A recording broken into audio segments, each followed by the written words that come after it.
Bueno, Sí, This call is now being recorded. apareció una americana ahí. yes. Yes.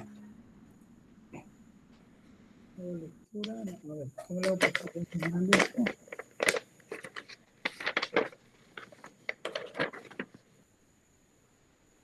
Bueno. Ok, pues buenas tardes a todos, disculpen la hora. Igual el seminario de la semana pasada se me complicó, he andado muy atareado con actividades aquí en la plataforma, que de hecho me he estado reactivando en muchas de mis actividades y eso me ha traído muy asoleado. Entonces, bueno, la intención es platicarles un poquito del trabajo que se desarrolló en el horno solar. Mi tesis de doctorado fue la caracterización óptica y térmica del horno solar. Entonces ahí, pues afortunadamente, Licurgo hizo una muy buena presentación previa a esto, en donde pues explicó algunas características del horno. Este instrumento, como lo ha mencionado también el doctor Estrada, es un instrumento de muy alta calidad óptica que permite niveles de concentración realmente importantes. De hecho, se superó la expectativa del diseño, ¿no? El diseño consideraba tener un error óptico del orden de 4 miliradianes, si no me equivoco, y niveles de concentración solar pico del orden de los 14,000 soles. Es una tesis de David Riveros, se presenta, ¿no? Y el resultado de este trabajo fue que muchas variables jugaron a favor.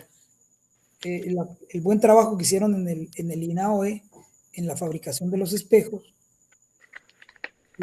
una dinámica de trabajo muy, muy productiva entre quienes estamos en ese momento en el Instituto de Energías Renovables y las personas del INAOE, y eso permitió que se lograra un detalle muy fino en la alineación de los espejos.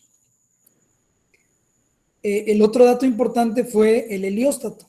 El helióstato, las características que tiene el helióstato, pues es un helióstato con una planitud muy buena que permite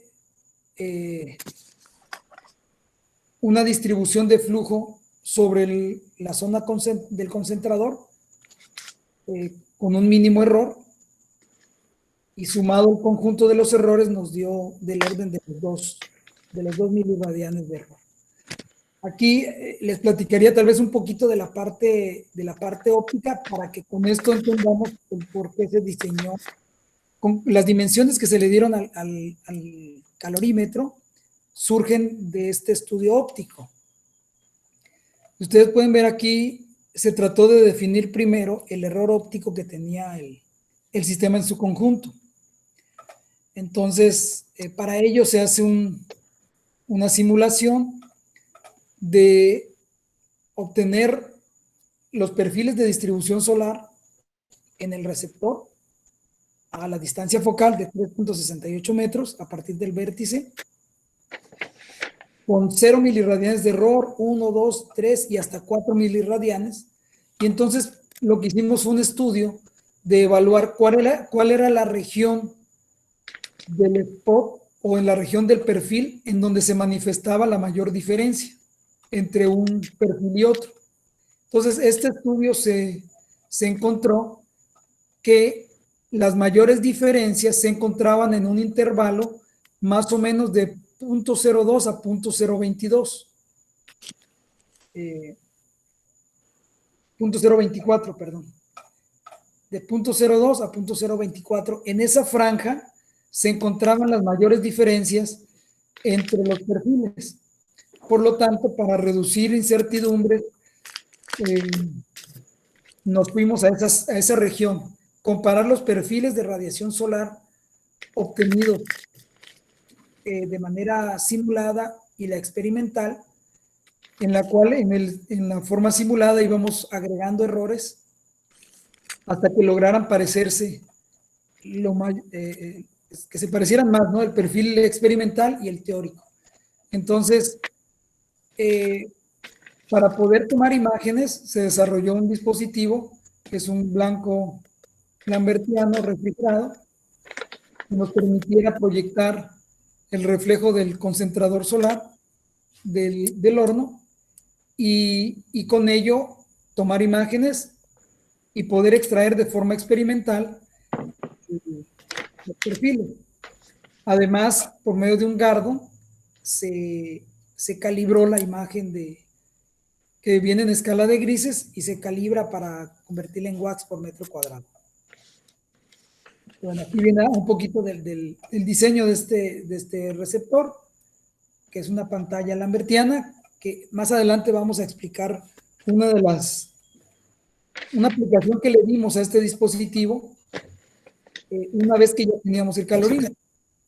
Nos permitió caracterizar la potencia y luego regresarnos a un dispositivo tan simple como este que nos permitiera dar un valor muy aproximado del valor real de la potencia, sin que se tuviera que medir directamente la potencia, ¿no?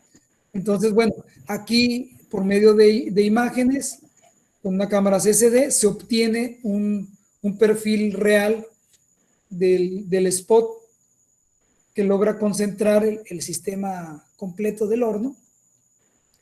Ustedes lo pueden apreciar aquí. En este caso, vienen en distancia el área, pero la intensidad está en escala de grises. Aquí todavía no hemos hecho la conversión a watts por metro cuadrado. Pero si se dan cuenta, la forma de manera cualitativa, tenemos una imagen en la zona de alta concentración muy circular. Eso nos da una idea de que tenemos un buen sistema, ¿no? Este perfil se obtiene de hacer un corte en este spot y obtenemos solamente el perfil tomando como eje el centro del spot. Entonces obtenemos este perfil. Si se dan cuenta, es un perfil pues con una forma muy bien definida. Estas ligeras piquitos que se aprecian es ruido que presenta la cámara a la hora de tomarse la imagen, que puede ser un ruido provocado por el blanco lambertiano como también por la cámara. Recordemos que las cámaras digitales, estas CCDs, tienen los píxeles, es un sensor que detecta la intensidad luminosa y manda una respuesta de voltaje y con eso nos da una respuesta lineal. Esa es la característica que tienen los sensores CCD, que nos da una respuesta lineal a la intensidad luminosa. Entonces, bueno, se obtiene este perfil, se normaliza y ahora el siguiente proceso es comparar este perfil contra los perfiles teóricos y tratar de identificar cuál sería el error óptico global. Aunque existen muchas técnicas para determinar el error de superficie de un espejo, se tendría que hacer de forma parcial cada uno de los elementos del sistema completo. En este caso, por ejemplo, el helióstato tiene 30 espejos y tendríamos que caracterizar cada uno de ellos, luego su canteo, luego los 409 espejos del concentrador. Entonces sería un trabajo muy, muy laborioso tratar de definir cuál es el error total.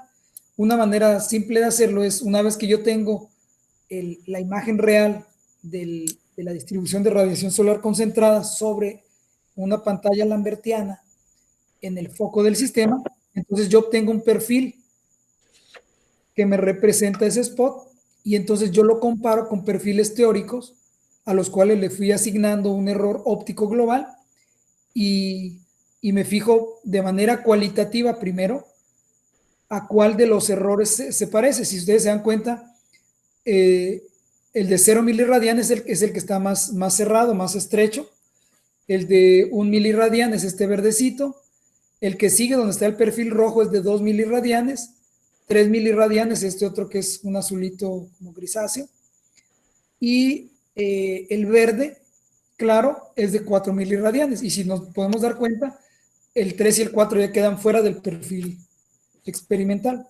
Entonces, una vez que nos dimos cuenta que el perfil real se parece a un perfil teórico con un error óptico de 2 miliradianes, nos fuimos a hacer un barrido más fino, aumentando de 0.1 en 0.1 miliradianes y comparándolo en la región donde se manifiestan más las diferencias.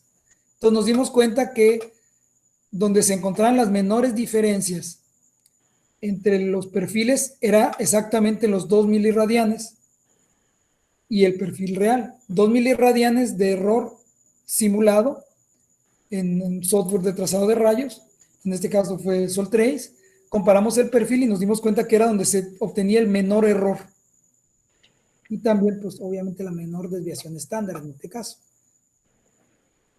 No sé si queda claro ese concepto que les estoy manejando, con los cuales se comparó el perfil real contra el experimental. ¿Sí vamos bien hasta ahí? Sí, calcula, menciona cómo se hace el cálculo. Ok, O sea, lo único que se hizo ¿cómo? fue una diferencia en cada una de las diferentes coordenadas. Por ejemplo, yo tengo mi perfil, por ejemplo, en 0.02, yo comparo el valor de intensidad que obtengo en esa coordenada 0.02 del perfil real y del teórico. La diferencia es la que presento aquí, ¿no?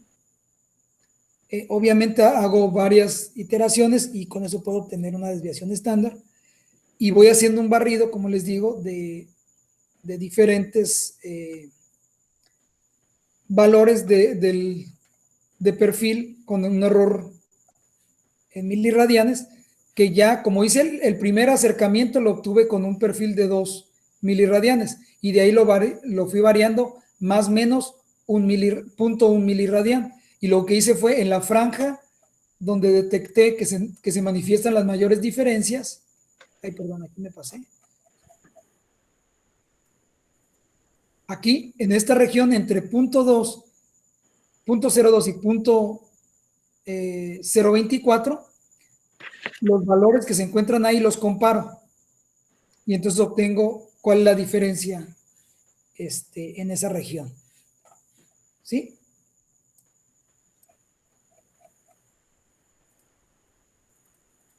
Ok.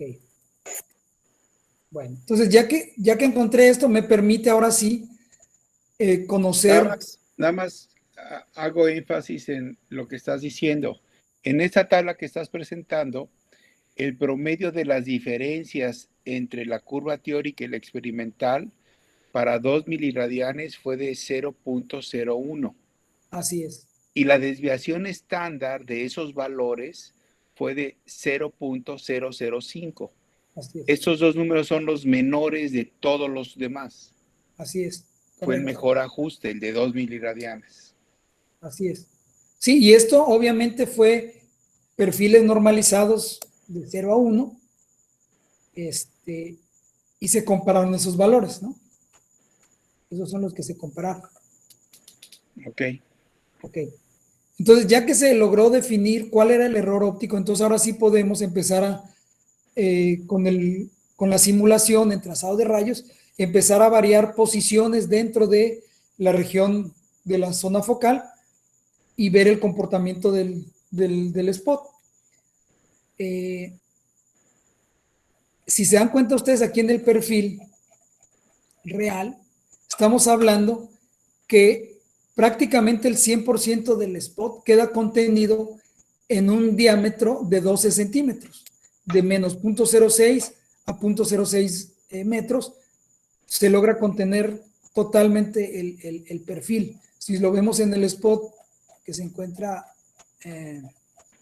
aquí arriba, bueno, aquí no lo tengo centrado, pero yo puedo asumir, por ejemplo, más o menos del 0.06 a 0.018, que son 12 centímetros, es más o menos lo que contiene el total del spot. Eso nos sirvió para determinar cuál tendría que ser la abertura de la cavidad del calorímetro. que como lo presentó el doctor Carlos Pérez, él hizo todo un estudio de trazado de rayos y un estudio de transferencia de calor en el Cavical y en el Cavirad. Esos dos dispositivos para medir potencia, que también sirvieron el Cavirad para medir el flujo, el flux, tienen la misma, el factor de forma es el mismo que tenemos para el calorímetro que diseñamos para el horno, ¿no?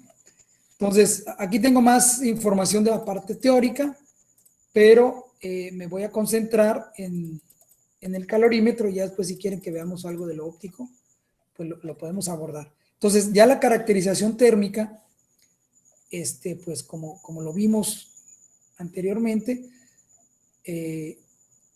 lo vamos a hacer por calorimetría, en este caso calorimetría de agua fría. Se espera que, como lo manejaban para el calorímetro de placa plana, que se hacía calorimetría de agua fría, en este caso viene siendo la misma ecuación que nos permite calcular la potencia que se transfiere al fluido, que en este caso es agua, conociendo el flujo másico de agua y la diferencia de temperaturas entre la entrada y la salida del agua una vez que pasa por el proceso de absorber la radiación solar.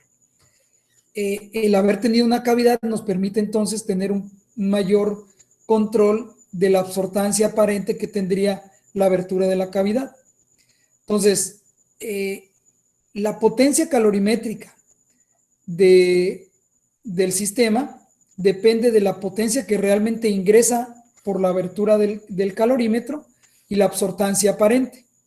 Esta absortancia aparente ya lo comentó anteriormente el doctor Carlos Pérez, todo el estudio que hizo y determinaron cuál sería la relación de forma y la relación de Baffle, que le llamaron también, para obtener un nivel comportándose similar a un cuerpo negro, muy parecido a un cuerpo negro, ¿no?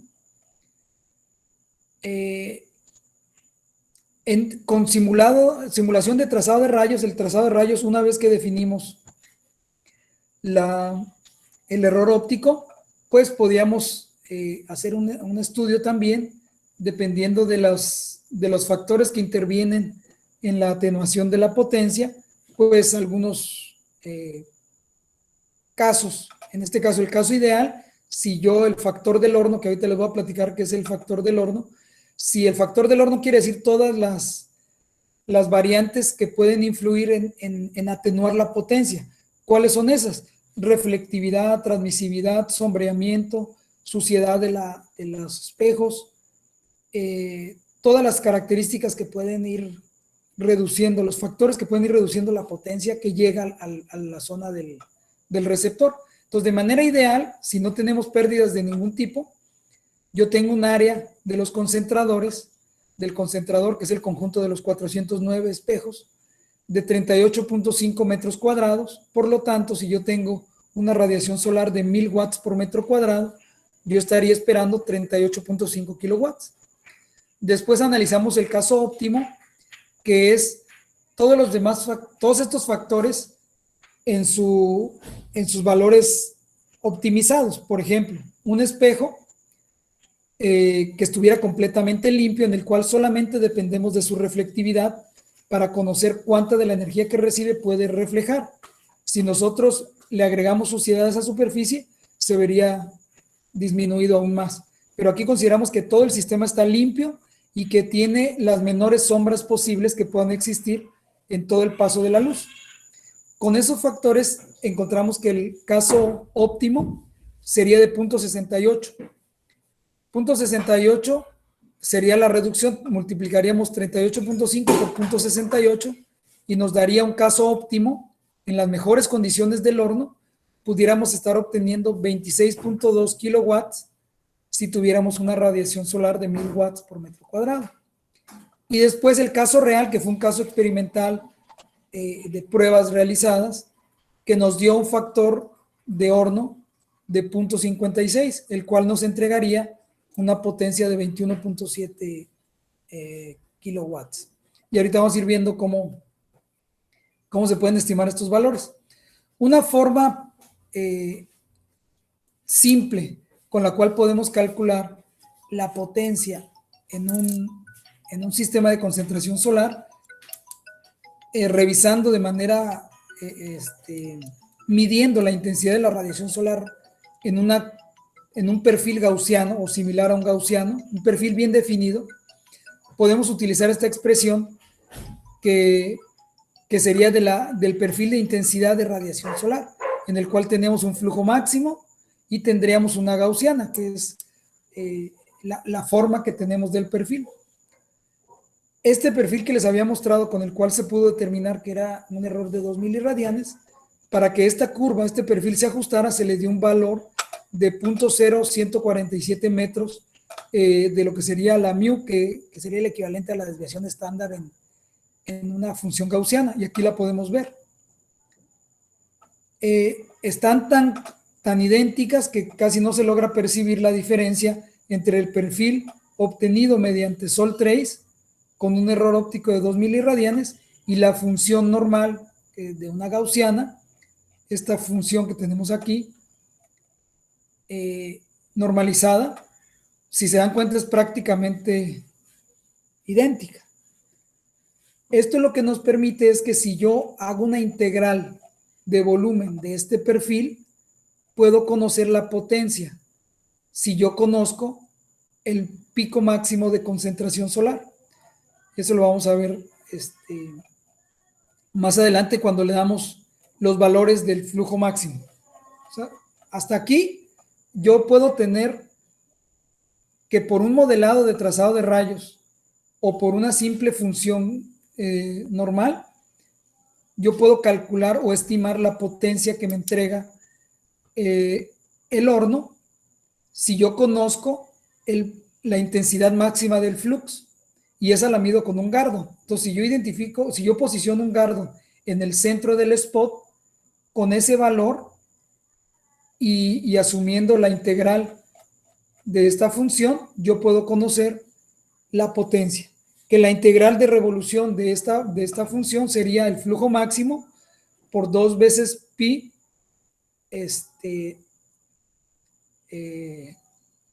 y esa sería la integral de esta función, que por aquí más adelante la vamos a ver. Bueno,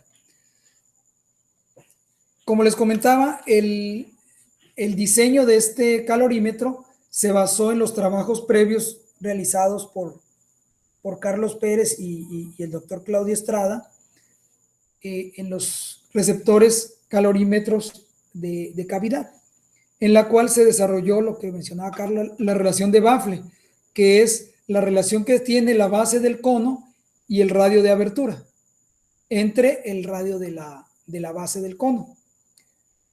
Se conservó la misma relación de Baffle, y en este caso, nosotros, al haber definido que en un radio de 6 centímetros cabía completamente el spot que refleja el concentrador del horno, con ese parámetro definimos cuál va a ser el radio de abertura que tiene la cavidad, y con la relación de Baffle nos quedaba que necesitábamos 16 centímetros de la base del cono, una altura del cono de 60 centímetros, conservando los 15 grados del cono de los trabajos previos que ya había desarrollado Carlos. Entonces lo único que hicimos fue escalarlo, hacerlo más grande. Hasta ahí todavía no había mucho problema en el escalamiento. Los problemas se dieron en la parte hidrodinámica, en la parte hidráulica del sistema de enfriamiento, porque no es lo mismo enfriar un sistema pequeñito que un sistema más grande. En este caso, si ustedes se dan cuenta, ya estamos hablando de un dispositivo que tiene al menos 60 centímetros de altura el cono, cuando los anteriores calorímetros tenían valores pues mucho menores que esto, ¿no? Para conocer la cantidad de la eficiencia de absorción que pudiéramos tener en esa cavidad, estas ecuaciones igual se desarrollaron en el trabajo de Carlos, y lo único que hice fue aplicarlas a este nuevo calorímetro, ¿no? Aquí está la función que les decía yo. Si nosotros integramos la función de distribución del flux en 3D, nos queda 2pi mu cuadrada por el flujo máximo. De esta manera yo podría conocer la potencia que ingresa al sistema. Si yo quiero acotarla al radio de abertura de la cavidad, tendría que agregarle esta expresión. Con esta expresión estoy considerando el límite del radio que le estoy poniendo. En esta otra de aquí estoy asumiendo que el radio tiende a infinito, pero aquí yo lo estoy acotando. Entonces, al hacer esto nos podemos dar cuenta que prácticamente queda contenido el 100%, porque la potencia calculada con esta función de aquí arriba, esta función la 4.6, me da una potencia de 25.4 kilowatts, mientras que la función 4.7, considerando el límite de la abertura que tiene el calorímetro, me sigue dando los 25.4. Obviamente, si le sacamos más decimales, habría alguna diferencia, pero siendo prácticos, da lo mismo, ¿no? Entonces, bueno, ya con con este estudio de que validamos que en la abertura del calorímetro iba a caber completamente el spot, o prácticamente el 100%, se hizo un estudio de la eficiencia de absorción en función de la temperatura de pared, que esto también es un estudio que realizó Carlos. Lo único que yo hice fue aplicarlo para este calorímetro, y podemos ver que la eficiencia de la apertura a las temperaturas de operación que tenemos en el sistema, que no llegaron a ser ni siquiera superiores a los 400 Kelvin, pues es prácticamente del 100%, ¿no? Ahora bien,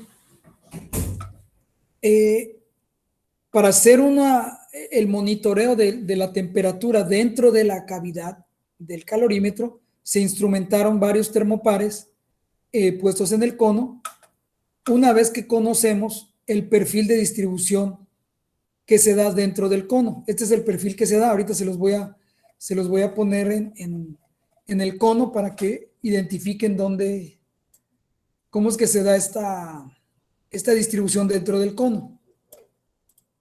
A ver, ¿dónde viene la imagen? Aquí viene. Yo tengo la cavidad, y por la parte interna del cono se va a dar este perfil, que lo voy a representar. Déjenme lo pongo. Aquí está. Aquí estoy simulando un corte del cono del calorímetro, en el cual yo, por trazado de rayos, identifico que este es el perfil de distribución de flux dentro de la cavidad, y entonces se decidieron poner termopares distribuidos a lo largo del cono, de la pared del cono, agarrando la base como el 0 y la punta del cono como el final de los 60 centímetros, a los primeros 10, después cada 5 centímetros, 4 termopares, y luego cada 10 centímetros nuevamente. Esto porque en la región de mayor intensidad queremos conocer a mayor detalle lo que sucede. Bueno, ahora les voy a platicar un poquito del calorímetro en cuanto a su diseño. Si ustedes recordarán el trabajo que presentó Carlos tenía el cono receptor era un cono de cobre. En nuestro caso lo hicimos igual. Es un cono de cobre hecho con una lámina de 1.4 milímetros, si no me equivoco, y se fabricó ahí en el taller del IER, se fabricó el cono. Y una diferencia contra los otros trabajos anteriores es que aquí la carcasa envolvente por donde va a pasar el fluido de remoción de calor está hecho de Nylamine. Buscamos un material que tuviera propiedades de baja conductividad térmica para reducir las pérdidas que se pudieran tener una vez que el cono absorbiera la radiación. Entonces, esta es una peculiaridad. La otra es que por las dimensiones del sistema tocó dividirla en 3 secciones. Para la zona del cono se dividió en 2 partes porque era complicado fabricar una pieza de ese tamaño, y la zona del bafle, otra pieza independiente. Estas 3 piezas se unen por medio de tornillería tipo brida, es un acoplamiento con bridas que me permite armar este envolvente, que es dentro de él donde se va a poner el cono. Ahora, si ustedes, no sé si se logra apreciar, aquí en este contorno hay una serie de orificios que su función es tratar de obtener una distribución de agua lo más uniforme posible a lo largo de toda la superficie del cono, para evitar regiones que se calentaran más que otras, ¿no? Y se hizo un modelo de la mecánica del fluido a ver qué tan buena era la distribución, y teóricamente pues parece que sí funcionaba. En este caso, la tapa del cono, donde va a estar la abertura, se hizo un sistema refrigerado, pero aquí el material fue aluminio. Se hizo de aluminio por dos razones, porque el aluminio refleja, esté pulido o no, si no está pulido, de todos modos refleja bastante la radiación que recibe. Puede llegar a ser, sin que esté pulido, de 0.8, una reflectividad de 0.8 de una placa de aluminio sin pulir, y pulido puede llegar a ser arriba de 0.9, ¿no? Entonces lo que se hizo fue utilizar aluminio para que radiación que fuera a caer fuera de la abertura no contribuyera de manera significativa en la calorimetría. Lo que nosotros queremos medir es la radiación solar que logra entrar por la abertura del cono. Entonces esto se hizo con aluminio con ese efecto.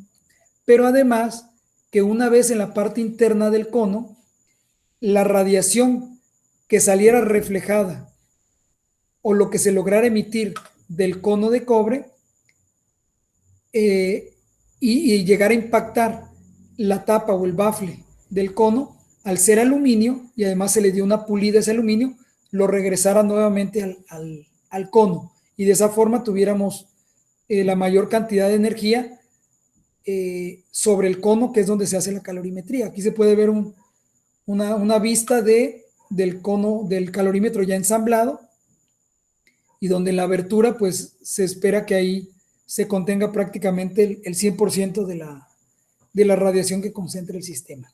Bueno, como les comenté, aquí se hizo una instrumentación a lo largo del cono, pero no solo a lo largo, sino también en el perímetro, en la región donde se esperaba la mayor intensidad de radiación solar. Esto con la finalidad de contener una información de la región más crítica donde pudiera haber la mayor cantidad de pérdidas. Aquí se ve una imagen real del cono. Es una especie de sombrero de bruja, si se dan cuenta, en donde las posiciones que les indiqué de los termopares, pues aquí aparecen 10 centímetros, 5, 5, 5, 5 y luego 10, 10 y 10. Esto porque en esta región de los 5 centímetros de separación entre los termopares se tiene o se espera que se esté la mayor intensidad de la radiación solar. ¿Ok? Este cono entra en esta carcasa de Nylamid, y por medio de estas ligas, de estos empaques, se sella el sistema para evitar fugas de agua, y que todo el agua que circula en el sistema sirva para absorber la energía que entra al cono, ¿no? No sé si hasta aquí vayamos bien, tengan alguna pregunta.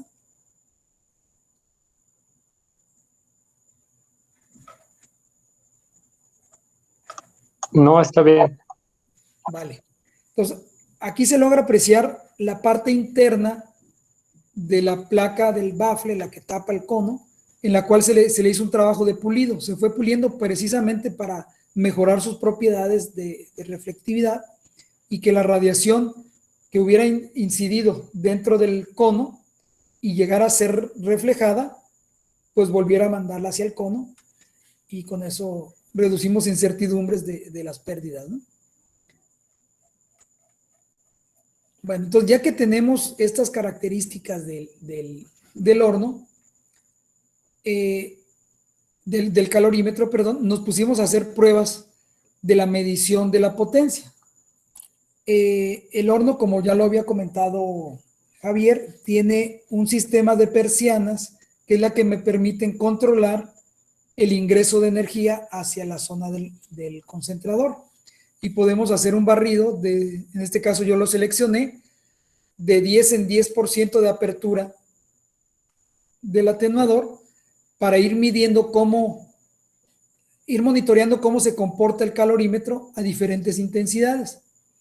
Y logramos obtener una respuesta muy lineal a las diferentes potencias que inciden sobre el receptor, en este caso sobre el calorímetro, y eso pues le da un valor adicional a este calorímetro porque su respuesta terminó siendo lineal hasta el 100% del horno, del 0 al 100% tuvo una respuesta lineal, como se puede apreciar aquí en esta gráfica.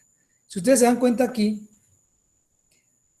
los valores de radiación solar que se dieron en esa prueba en particular no llegaban ni siquiera a los 900 watts por metro cuadrado. Por lo tanto, la potencia no era la máxima que pudiéramos esperar en un día con mejores condiciones. Sin embargo, ustedes pueden apreciar aquí, los cuadritos en color azul son resultados experimentales. La potencia registrada por el calorímetro de forma experimental, y después se extrapola asumiendo que en lugar de tener 1000 watts por metro cuadrado, en lugar de tener 800 y tantos watts por metro cuadrado, hubiéramos tenido 1000 watts por metro cuadrado.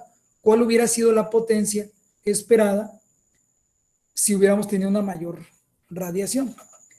Pero lo más interesante, o hasta ahorita lo más interesante que podemos apreciar, es la linealidad de la respuesta del calorímetro.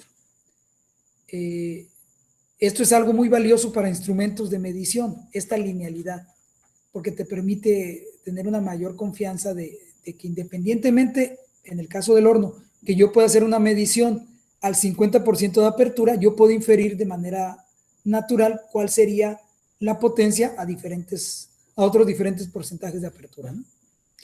Otro dato importante para conocer son las temperaturas. Si ustedes ven este perfil, nos da las temperaturas a lo largo del cono, siendo en la posición de 10 centímetros desde la base, la mayor temperatura consistente con lo que habíamos considerado que era la posición donde tendríamos la mayor intensidad de radiación solar. Y como se dan cuenta aquí, no llegamos a los 100 grados, que era algo que así se quería, porque no queríamos que hubiera ebullición en la zona. Obviamente esta temperatura se midió tocando solamente un punto del cono. Puede ser que en alguna región haya alcanzado los 100 grados, pero es una región muy reducida, y considerando el total del fluido, pues no rebasó o no alcanzó esa temperatura de ebullición, para no meter problemas de los fenómenos ya de cambio de fase, ¿no? Entonces aquí ustedes pueden ver la distribución, que es consistente con lo que con lo que se esperaba, y esto nos sirvió también para, una vez que medimos la potencia, tratamos de validar cuáles eran los factores para cada una de las variables que reduce la potencia. En este caso, para el helióstato, la transmisividad del vidrio, porque son espejos de segunda superficie, la reflectividad, luego nos vamos a la reflectividad de los espejos del concentrador, que al ser de primera superficie no influye la transmisividad, porque no requieren atravesar ningún material para llegar a la superficie reflectiva. Luego, considerar todos los elementos que pudieran estar entre el helióstato y el concentrador, y entre el concentrador y el foco, que pudieran generar sombras y con eso reducir la potencia. Entonces, igual se determinaron por las mediciones de los equipos que se encontraban en ese momento, cuál era el área de sombreamiento en el sistema. También se determinó que las persianas del atenuador, por más de que son muy delgadas, en sumatoria sí llegan a tener un factor de sombreamiento. Otro factor que había que considerar era la suciedad de los espejos del helióstato y la suciedad de los espejos del concentrador, que aquí fuimos ajustando todos estos valores que al final de cuentas, considerándolos a todos ellos, a pesar de que si se dan cuenta ustedes, son valores, excepto la del factor de suciedad del helióstato H81, todos están por encima del 90%. Pero como todos estos se van combinando, al final nos dan una eficiencia del sistema, o lo que nosotros lo llamamos factor de horno, que son las condiciones de operación del horno para ese día en particular. El ideal era 1, una relación de concentración máxima que esperaríamos de 27.5 kilowatts por metro cuadrado, y 14, estos son soles, 27.500 soles y 14.670 soles, que eran los valores que lográbamos esperar, considerando todos los factores. ¿Ok? Bueno, ya que definimos todos los factores que pueden reducir la potencia, nos dimos a la tarea de evaluar cuál es la energía que pudiera quedar desbordada fuera de la abertura del calorímetro. Y hicimos modelado teórico con trazado de rayos, incrementando la forma del Sol. En anteriores trabajos lo comentó David y creo que otros más, Carlos también lo ha comentado. Nosotros describimos el perfil del Sol y hay varios métodos, está el gaussiano, está el pillbox, está el real, está el abetiano, y lo que hicimos fue simular con los perfiles que nos proporciona el software de SolTrace diferentes regiones circunsolares, entendiendo que la región circunsolar es la energía que queda fuera del disco solar en porcentaje, que va desde el 0, 5, 10, 20, 30 y 40%. Esta región circunsolar se va acentuando conforme tengamos mayor turbiedad en la atmósfera. Si tenemos una atmósfera muy limpia, la región circunsolar es muy pequeña.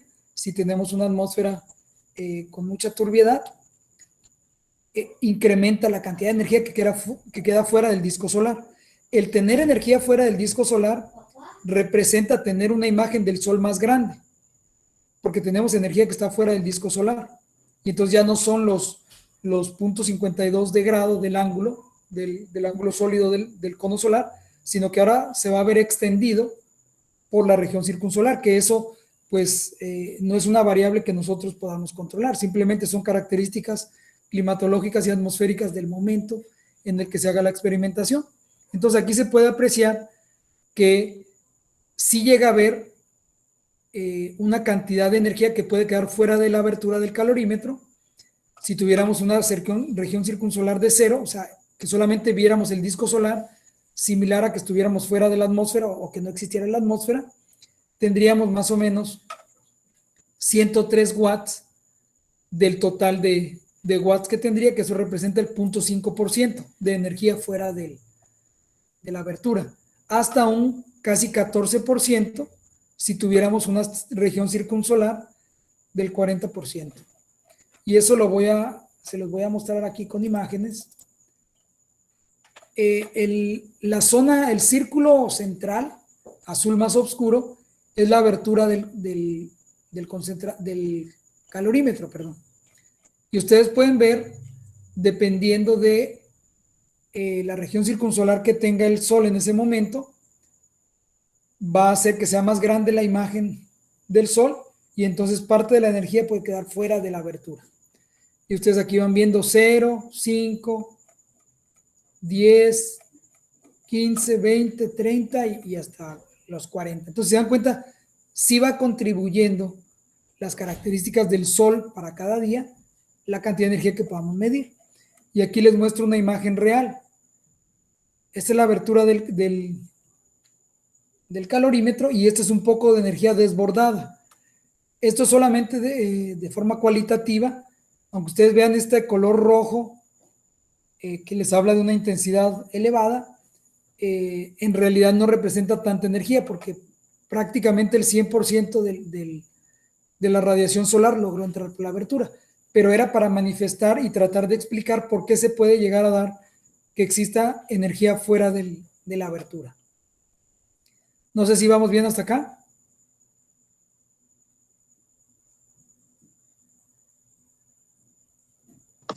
Oye, Ricardo, de las temperaturas de las paredes, ¿sí? mostraste la linealidad, supongo que con respecto a la calorimetría. Sí. ¿No sacaste la linealidad con respecto al incremento de temperatura en la pared? No, fíjate que no le hice no saqué la linealidad de esas temperaturas. Aquí yo le hice con la potencia, ¿no? Aquí le Sí, hice con la potencia y, si no me equivoco, creo por aquí están las temperaturas. Entonces no revisé esta linealidad, ¿no?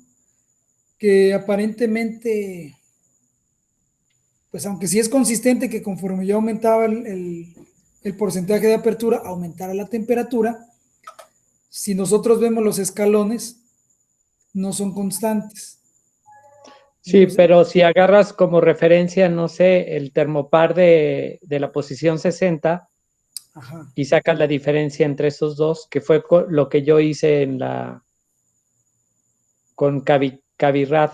ok, sí, para poder inferir la intensidad, ¿no? Ujú. Sí, no, esa no la saqué. Yo me basé en la potencia, que la respuesta sí fue muy lineal, ¿no? Y seguramente en algunos de estos sí se encontraría esa linealidad, pero no la evalué. Ok. Según recuerdo, sí son lineales, Carlos. Deben de serlo. Y porque Según yo creo que recuerdo, sí son lineales. se podría hacer un buen comparativo de Cavirad con este Cavical 2. Exacto, radical. Sí, se puede, pues todos los datos experimentales se tienen y se puede hacer el ejercicio para obtener esa información, ¿no? Sí, ahí lo interesante de hacer eso es el escalamiento. Sí, Hay un comportamiento ahí por escala que es diferente.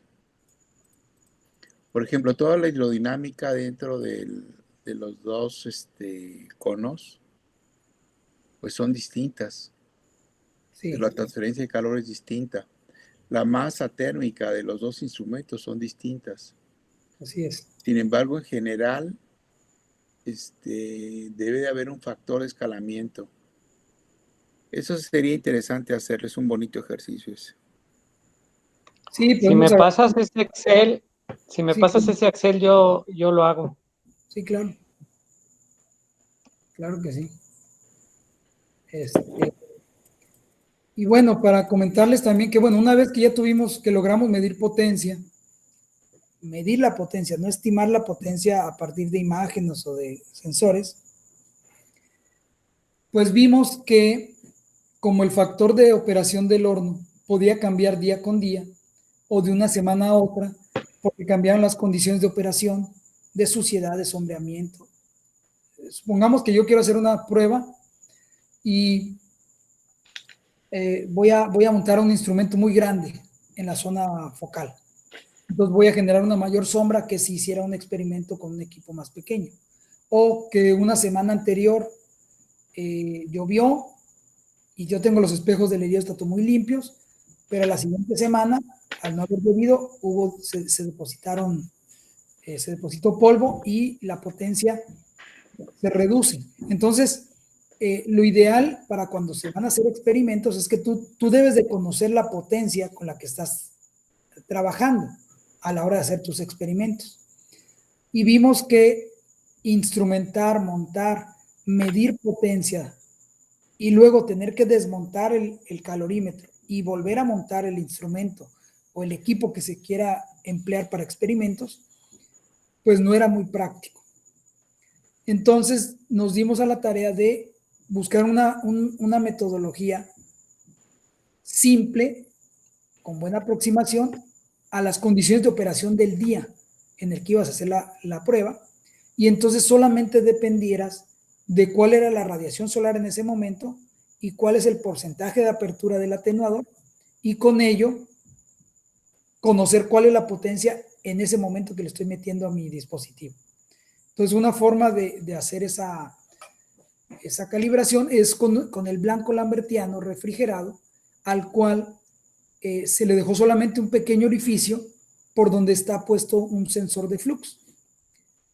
Lo que hacemos es proyectamos la imagen, medimos el flux y tenemos un código que inmediatamente me saca perfil o que me saca la integral de la energía que tengo ahí y obtengo la potencia por este método.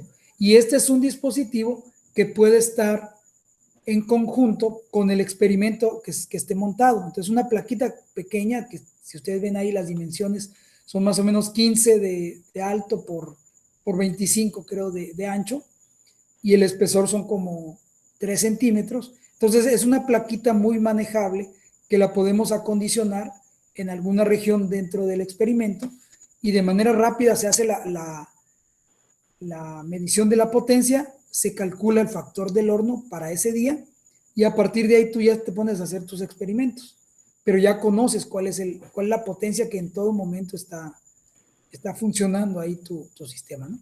Entonces, se dan cuenta, aquí les muestro la imagen sobre el blanco lambertiano con el orificio donde se encuentra el Gardon. Si ustedes ven, el área que le quita el Gardon a todo el spot es un área pequeña. Y lo que nos interesa saber, más que otra cosa, es que el spot esté centrado y que yo logre medir la intensidad en el pico máximo del spot. Y con ello, simplemente con la función también de la función normal, yo pudiera estimar esa potencia. Oye, Ricardo, una Sí. pregunta. El Gardon que no es de 1 pulgada, ¿no? De diámetro. Así es. Donde el disco de Constantan, o sea, lo que mide en realidad de toda esa pulgada son no más allá de 3 milímetros de diámetro, Así es. que es el centro. Sí. Tú hiciste una perforación en la placa para que solamente dejara pasar, o sea, colimaras esos 3 milímetros.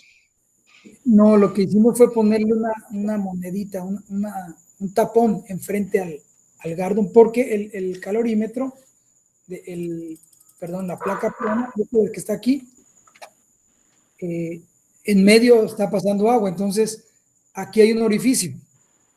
No sé si se logra apreciar aquí un contorno muy sutil de la rondana que se puso para tapar y reducir el área del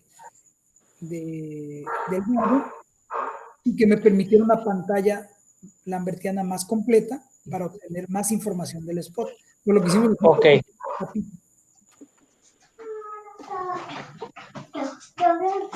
Ok. Ok. Entonces, bueno, aquí con lo que les digo, se hizo una calibración de la placa lambertiana refrigerada y el Gardon, y se montó de forma simultánea el calorímetro y esta plaquita. Entonces medíamos la potencia con el calorímetro y después medíamos o inferíamos la potencia con este sistema y nos dio que teníamos que aplicarle un factor de corrección a ese dispositivo, como se hizo con ese Gardon, con esa placa, con esas características, de 0.84.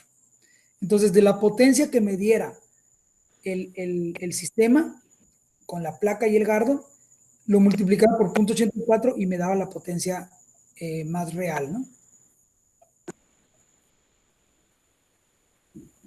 Entonces, ese factor salió de este cociente, ¿no? De la potencia calorimétrica y de la potencia que yo calculo a partir del Gardon y la imagen. Entonces, básicamente eso fue el resultado del calorímetro, en el que se logró medir la potencia del horno, la potencia total del horno, y sobre todo la respuesta lineal del instrumento, que eso yo creo que fue muy valioso para tener. Aquí, por ejemplo, se hizo también modelado teórico de la transferencia de calor. Aquí se hizo todo un estudio teórico también de modelación para estimar las temperaturas que tendría el sistema. Y estos son los perfiles modelados. El perfil rojo es el flux y el azul es las temperaturas de la placa. Si se dan cuenta, no rebasamos tampoco los 100 grados, que es algo que se dio en la en la experimentación. Aquí en esta. Aquí está, ¿no? Entonces, bueno, aquí no tengo montado el perfil teórico, pero la zona más crítica, que era la de mayor flux, no llegó a los 100 grados, fueron temperaturas muy similares. No sé si hasta aquí tuvieran alguna duda. Básicamente les presenté de manera muy simplificada lo que es el calorímetro, lo que se logró medir y el resultado del sistema, ¿no? La linealidad de su respuesta. Sí, tal vez valdría la pena que volvieras a mencionar el factor del horno.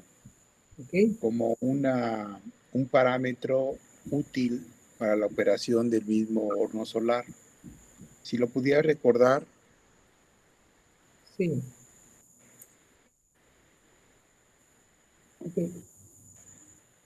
A ver dónde viene aquí bueno, el factor del horno fue por medio de, en este caso, ya no del calorímetro, se podría hacer con el calorímetro, pero no es práctico. Sin embargo, se puede utilizar. Yo pongo el calorímetro en la región focal, mido la potencia y yo puedo hacer el barrido de 0 a 100% cada 10%, como la gráfica que presenté. Y yo estimo en función del caso ideal, si yo tuviera una radiación de 1000 watts por metro cuadrado, que todos mis factores fueran de 1, yo podría obtener 38.5 kilowatts de potencia. Sin embargo, si yo a la hora de medir no obtengo esa potencia, entonces asumo que los dos factores que yo voy a poder estar controlando en ese momento, o bueno, no controlando, los dos factores que van a estar cambiando es la intensidad de la radiación solar y el porcentaje de apertura del atenuador. Los demás factores como suciedad, sombreamiento y las propias características de superficie, de reflectividad y de transmisividad de los vidrios, esos son factores que ya se pueden mantener constantes a lo largo de ese día. Entonces yo saco un factor de operación del horno para ese día, midiendo la potencia, conociendo el porcentaje de apertura y la radiación solar que esté en ese momento, y obtengo un valor que me va a permitir ahora sí, yo se lo voy a poner a mi software cuando esté haciendo las pruebas y le digo, dime cuál es la intensidad de la radiación solar en este momento, dime cuál es el porcentaje de apertura que tengo del atenuador y le aplico el factor de operación del horno y con eso sé en ese momento cuál es la potencia que está incidiendo en la zona focal. Si yo abro el porcentaje de apertura o si la intensidad de la radiación solar cambia, yo estoy conociendo en todo momento qué potencia está entrando a mi sistema y con ello puedo validar o tener información necesaria para los balances que yo haga en mi experimento, por ejemplo. Entonces, el factor de operación nos da una herramienta muy útil que es este de aquí, ¿no? El factor de operación me dice la potencia que yo hubiera tenido de forma ideal, el cociente entre el porcentaje de apertura, el área y la intensidad de la radiación solar. Como el área del concentrador es fija, el porcentaje de apertura del atenuador es el que cambia y la intensidad de la radiación solar es la que cambia. Con estos dos factores yo podría conocer en todo instante la potencia que puedo obtener, porque yo la tendría de esta forma. Esta sería la ecuación. La potencia que yo mida es el factor de operación del horno, que yo se lo doy para ese día, el porcentaje de apertura del atenuador, el área, que es de 38.5 metros cuadrados del concentrador, y la intensidad de radiación solar que yo recibo en ese momento. Entonces, con estos parámetros, si se dan cuenta, el Kp, que es el factor de operación, y el AR son dos valores fijos. Los dos únicos que empiezan a variar es el porcentaje de apertura y la radiación solar. No sé si con eso queda claro. Bueno, solamente di cómo mides cada una de esas cosas. El porcentaje de apertura, pues está dado por el atenuador. Así es. El IB, pues está dado por un pirómetro. Y el QOC, ¿cómo lo mides? Esa fue la potencia calorimétrica que yo medí en ese momento. Ahora, Con tu receptor plano, con el plano lambertiano. puede ser con el calorímetro o puede ser con el receptor plano ya calibrado.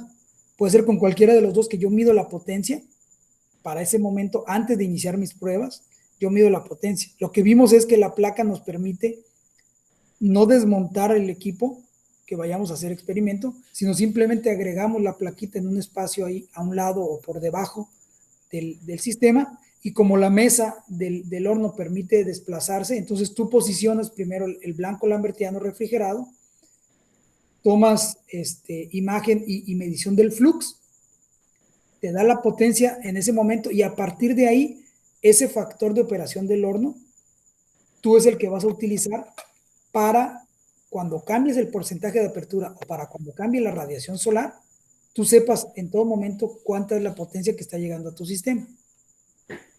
Entonces, este QOC es la potencia que se mide o que se estima con el blanco. La KP fue el factor de operación que ya vimos cómo se obtiene.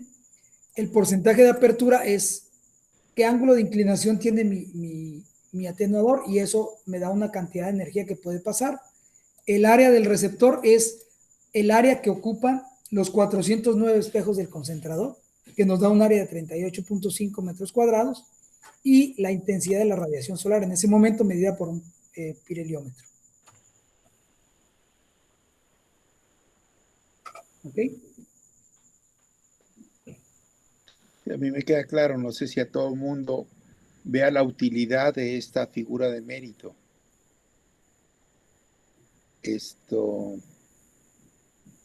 Cuando uno opera los hornos en general, si estás haciendo experimentación de cualquier tipo, uno de los parámetros fundamentales que se requieren es conocer cuánta energía le estás metiendo al dispositivo con el que estás experimentando. Y entonces, una manera de hacerlo, sabiendo que hay variaciones durante el día de las condiciones, es justamente esto, definiendo un parámetro que caracteriza el horno en ese día. De día a día hay condiciones que cambian. Por ejemplo, la suciedad de los espejos, ¿no? Uno no tiene siempre los espejos bien limpios todo el tiempo. Incluso hay que hacer campañas de limpieza de los espejos del horno. Entonces, ¿cómo calculamos el cambio en la reflectancia de los espejos si no tenemos una manera concreta de medirlo? Así es. Entonces, se nos ocurrió inventar esta figura de mérito que le llamamos el factor del horno, que por cierto es uno de los pendientes que tenemos porque no lo hemos publicado este trabajo. Estaba recordando, Claudio, que para el artículo del 2015 con Elisa Alonso, el primero que se usó este parámetro de figura de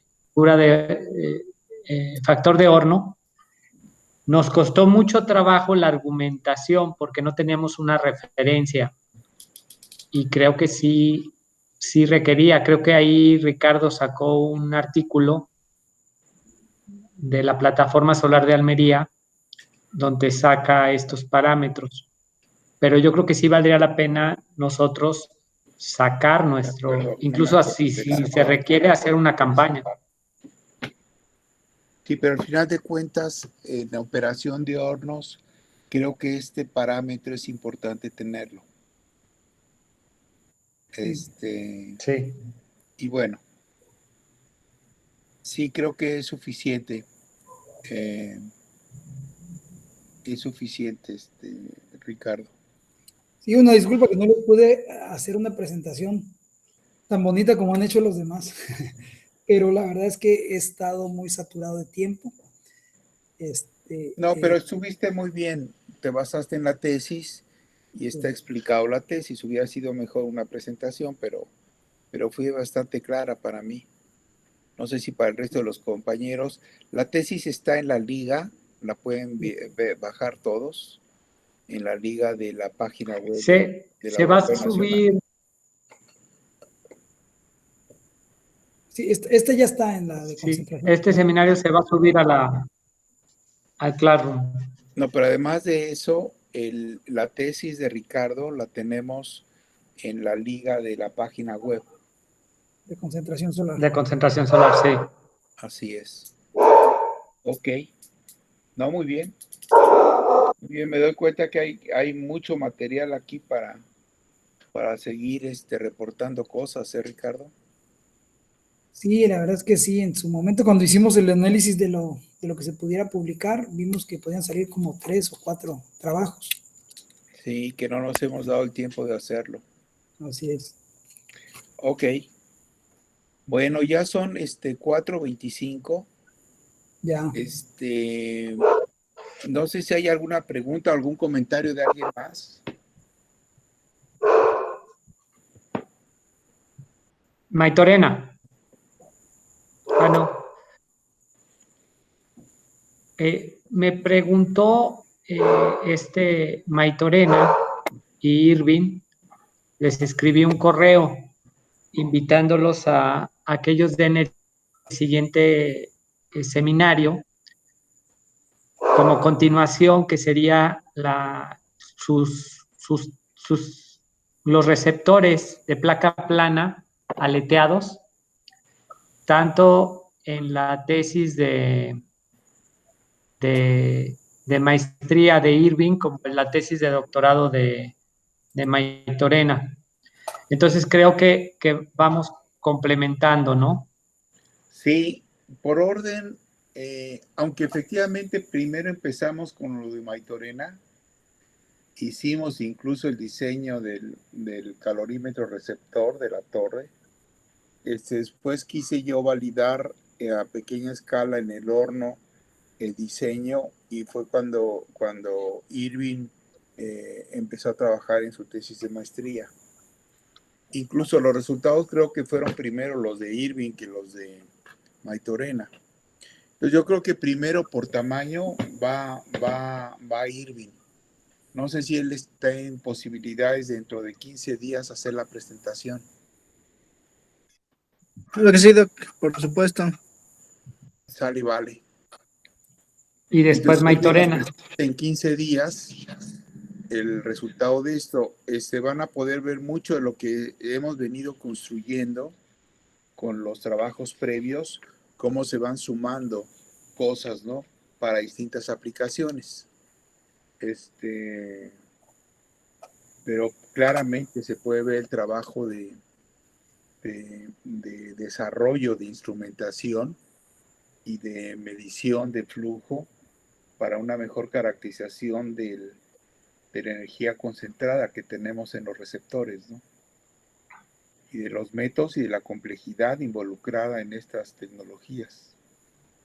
El caso que viene, esto de lo que estamos hablando fue fundamentalmente para poder caracterizar al horno solar de alto flujo radiactivo, a los CIR. Ahora nos vamos a mover a la torre que tenemos en Sonora, en Hermosillo, Sonora. ¿Cómo podemos medir ahí la cantidad de energía que se puede concentrar con el campo de helióstatos? Y los trabajos previos que hicimos para eso. Y ese es el trabajo que hizo primero Irving con un modelo a escala que probamos en el horno solar, y después Maitorena ya con el dispositivo en donde estuvo trabajando fuertemente Ricardo. Fue parte del trabajo de Ricardo, de su primer proyecto allá en la plataforma, ¿no? Junto con, obviamente, Fernando Hinojosa, que era el responsable del proyecto allá. Ok. No sé si haya preguntas o dudas de alguien que quisiera comentar algo. Entonces, Tengo una pregunta yo. Soy Maitorena. ok, Maitorena. Con respecto a la calorimetría, probaron, hizo bastante hincapié en no alcanzar la temperatura de los 100 Celsius, de los 100 grados. Pero mi pregunta es, pues se pudo haber metido mayor flujo másico, ¿no? ¿O había una restricción con respecto al flujo o al gasto? No, por ahí no nos comentaste o no escuché si Sí, hablabas de... sí teníamos una restricción por las líneas, las tuberías, las bombas que teníamos. El sistema en sí del calorímetro, les comentaré como experiencia que las primeras pruebas que hicimos del calorímetro, el cono se nos colapsó. O sea, las presiones llegaron a ser tan altas por flujos bajos en algunas regiones del cono, que eran las partes más amplias, que el cono se nos colapsó. Y eso se debió a que a la salida, nosotros metíamos el agua por la parte más ancha del cono, o sea, por la base del cono, y se juntaba en la punta del cono y ya salía el agua. Entonces, las primeras pruebas que hicimos, pues metimos para las primeras pruebas una tubería delgada. Y eso provocó que se restringiera el paso del agua, se presurizara el sistema y se colapsó. Entonces, después ya ampliamos la tubería a tuberías primero lo hicimos con tuberías de 1/4, solo para hacer pruebas, según nosotros íbamos a hacer pruebas, pero resultó ser un problema. Entonces ya tuvimos que aumentar el diámetro de las tuberías y las dejamos hasta de media pulgada. Ya con media pulgada alcanzamos flujos másicos, si no me equivoco, híjole, ahorita no lo tengo bien presente, pero creo que eran como 10 litros por minuto. No tengo bien el dato ahorita, pero sí teníamos una restricción. Obviamente le poníamos el máximo flujo posible que teníamos, buscando reducir al máximo la temperatura. Pero ya era restricción de todo el sistema. La bombita que teníamos era una bombita creo que era de medio caballo, que se encontraba a una altura por debajo del cono, del calorímetro, como de 5 metros. Y toda la tubería que llegaba desde los tanques, así como tenemos aquí en la torre de la plataforma, aquí pues tenemos tuberías mucho más grandes y todo, ¿no? Pero allá la longitud de las tuberías era una longitud mayor y los diámetros menores, entonces sí teníamos restricción en cuanto al caudal. Sin embargo, pusimos el máximo posible. Ok. Bueno, Ok. gracias. Sí, Víctor. Bien, entonces, si les parece bien, nos veríamos en 15 días para que Irving nos presente su trabajo y en un mes más o menos, Víctor Manuel, tú presentarías el tuyo, ¿te parece? Ok, está Muy bien. bien. Ok, jóvenes. Entonces nos vemos en 15 Pues muy días. bien, muchas gracias. Gracias a todos. Supongo que le va a llegar a Javier, que fue el anfitrión, el video, si me lo pasan para yo después subirlo a la página. Yo seguí grabando ok. Sí, bueno, si me llega así, se lo paso. Si le llega a Ricardo. A quien le llegue, me lo manda. Ok. Ya dejo de grabar, ¿verdad? Valdría la pena que tú hicieras la invitación a todo mundo. Haz la reserva para que